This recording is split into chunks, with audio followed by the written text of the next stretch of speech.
j'ai senti les différentes plantes et je me suis arrêtée devant le basilic. J'adore le basilic. Mais ce basilic m'a rempli de feu. Et ça me donne comme une espèce d'énergie à l'intérieur de moi. Et c'est pour ça que j'ai voulu exprimer du feu. Donc ce dessin qui peut exprimer un feu de camp, il exprime simplement le feu que m'a donné le basilic. Moi, je me suis inspirée d'un motif que ma mère, elle faisait sur les tissus quand j'étais toute petite. Ben, elle faisait avec le peigne à cheveux. Elle faisait des motifs sur les boubous et après, elle faisait la teinture. Donc, du coup, j'ai fait le même motif que ma mère depuis quand j'étais toute petite. C'est à partir de ça que je me suis inspirée. Par rapport au travail qui était... Enfin, à ce qui était demandé et l'inspiration, j'ai tout de suite pensé à l'Espagne. Mon mari est placé dans une EHPAD dans le Loir-et-Cher. Et samedi prochain, c'est la fête des familles. Et cette fête est réalisée sous le thème de l'Espagne. J'étais amenée à penser moi aussi à certains détails pour alimenter cette animation de l'EHPAD. Alors j'ai tout de suite pensé au jaune, au rouge et au vert, parce qu'en fait je crois que c'est un peu les couleurs de l'Espagne, de l'espagnolade. J'ai été amenée à chercher des cartes postales aussi de Miro. Je trouve que le résultat, en pensant à l'Espagne, j'arriverais plutôt à l'Inde. Je trouve que c'est un peu vaporeux, c'est plutôt comme un voile qui semblerait plus oriental qu'espagnol, que l'Espagne c'est ardent. Et là, je me suis rendu compte qu'au résultat, c'est peut-être, je suis née sous signe de la balance, alors peut-être que j'ai voulu faire quelque chose d'ardent et en fin de compte, j'ai fait quelque chose de vaporeux. Mais bon, pour la première fois, et j'ai dit, je suis l'artiste, les bras croisés, parce que ça a été rapide. Merci.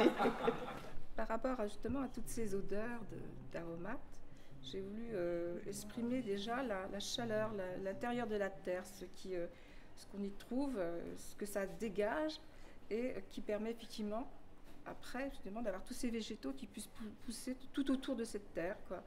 Et puis des taches de rayons du soleil en même temps. Donc bon, j'ai repris un petit peu...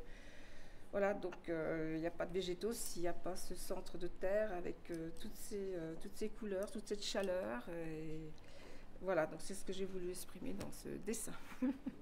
Moi, je me suis arrêtée sur le romarin. J'avais été frappée, j'avais été en Italie près de Carrare et il y avait du lard, ce qu'on appelle le lard de colonnata, je crois, qui est enfermé dans du romarin.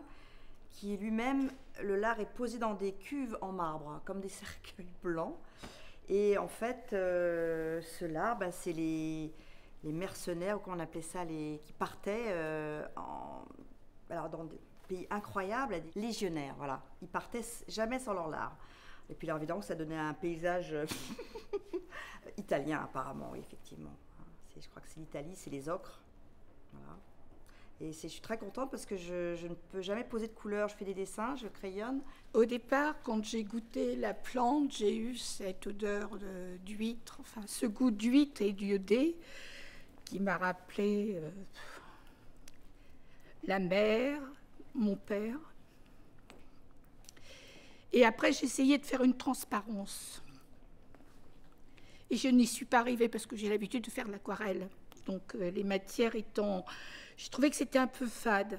J'ai pensé à mon père qui allait nous cueillir des oursins et qui, sur le bord de la mer, sur la baie d'Alger, nous les ouvrait et nous dégustions les oursins. Voilà. C'est tout parce que la vie, elle est quand même colorée. Donc j'ai voulu l'exprimer. Moi, je suis partie de la plante qui sentait l'huître et je l'ai même goûtée, effectivement. Elle avait vraiment la sensation de manger une huître. J'aime beaucoup les huîtres. Donc, j'ai voulu dessiner un parc à huîtres dans la mer. Donc, j'ai commencé par faire la mer, les huîtres. Et les huîtres, c'est quelque chose qui donne de l'énergie. Maman aime beaucoup les huîtres. Et dernièrement, on est allé justement au bassin d'Arcachon. On a mangé des huîtres et on a vu un magnifique coucher de soleil que j'ai voulu reproduire aussi. Le coucher de soleil sur la mer. Le coucher de soleil, c'est quelque chose que... J'aime beaucoup le coucher de soleil parce qu'il y a de la chaleur, il y a du rouge, il y a du jaune. C'est mes couleurs. J'aime bien ces couleurs chaudes. Et en même temps, ça rassemble. Ce rond rassemble. Alors moi j'ai voulu exprimer par rapport à la plante que j'ai goûtée qui sentait l'huître, qui redonne ce goût d'iode très fort dans la bouche. Et, donc ça m'a vraiment évoqué le bord de mer et tout ce qui est à marée basse, les rochers, les transparences de l'eau. Ce qui me rappelle un petit peu donc, des souvenirs d'enfance quand j'étais au bord de mer. J'ai été attirée par la plante, par le thym, puisque je suis moi aussi originaire de la Méditerranée. Et à partir de là, comme je trouve que je suis en manque de soleil et de vraies couleurs quand il fait beau, du bleu profond, du orange, pour donner une idée de soleil, même si c'est en bas, c'est pas grave. Et puis le soleil, ça donne les fruits, c'est la vie. Voilà.